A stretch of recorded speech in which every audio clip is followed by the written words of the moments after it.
the ultimate goal of the series is to equip investors with the right information they need to inform their decision making, but also speak and engage the companies when they do on an ongoing basis. Cement is not necessarily the first thing that pops to people's mind when they think of climate issues and business and investors. However, it is amongst the highest emitting sectors, and it accounts for about 5% of global greenhouse gas emissions. What we do in our analysis, we identify which companies are perhaps addressing this challenge with a front foot and those who are perhaps lagging behind.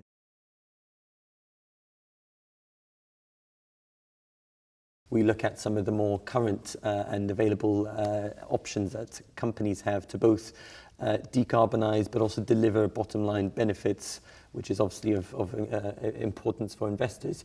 Things like their energy use. We know some companies use up to a quarter more energy per tonne of cement than others. We also look at what the industry's got to do on a slightly more longer scale. It's got to put money into research and development, look at capturing the carbon that it emits, because some of it just cannot be substituted away, and developing new products which can deliver the needs of people and companies going forward, but not have that very impeding carbon footprint associated with it.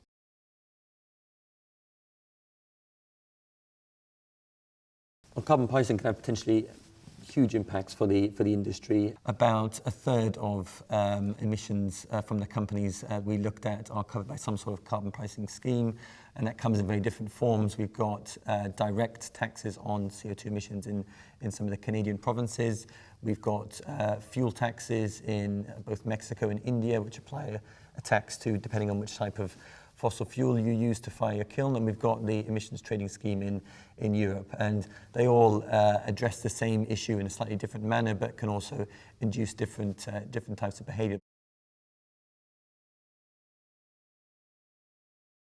We applied just a very modest $10 per tonne carbon price to the emissions of all the companies in a situation where they would have to pay for the emissions that they produce, and the bill to the industry ran into the billions. Regulatory decisions and implications are always something that's at the forefront of both businesses and investors. We've noticed that several companies in our research operate across dozens of countries and therefore are exposed to different regulatory measures in different jurisdictions, which may alter the way they behave. We've got a waste directive in the EU which helps companies burn industrial waste in their kilns and save on both cost and emissions.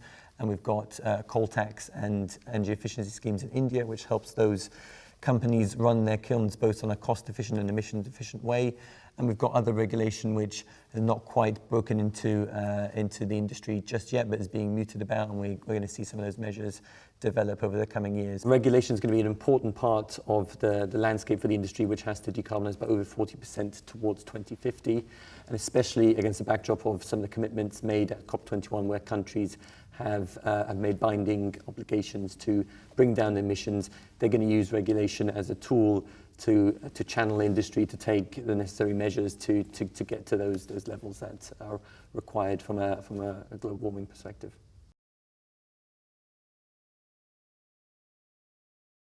What we saw in 2015 was two heavyweights of the industry, Lafarge and Holcim, merging to create now the biggest publicly held cement company out there.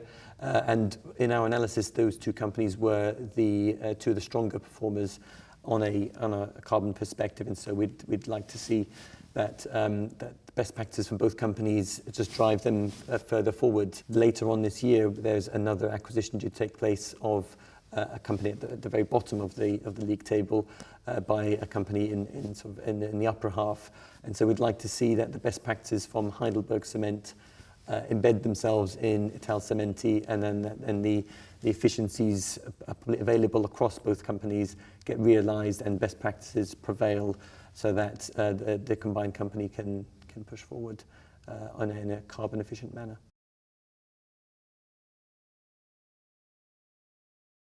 I think ultimately investors would like to see companies who are preparing for the transition which will need to take place. The cement industry is not going to be recognisable from its current state in a decade, 2, 3, up till 2050. And so I think there's quite a few ways in which investors can gauge how prepared a company is for such a transition. They can look at whether they're setting what we call science-based targets going forward, which is whether the company is looking to reduce its emissions in line with what's needed from the industry to decarbonise, whether they're being supportive of low carbon measures taken by governments and regulatory authorities around the world, and whether they are utilising some of the carbon efficient measures which are available today and which can yield bottom line benefits, but also putting aside some of their effort and their resources to some of the more longer term measures, because with every risk there's an opportunity, and we feel that the companies who are on the front foot and looking forward will be the best placed to prosper in what's going to be quite a rapidly changing marketplace.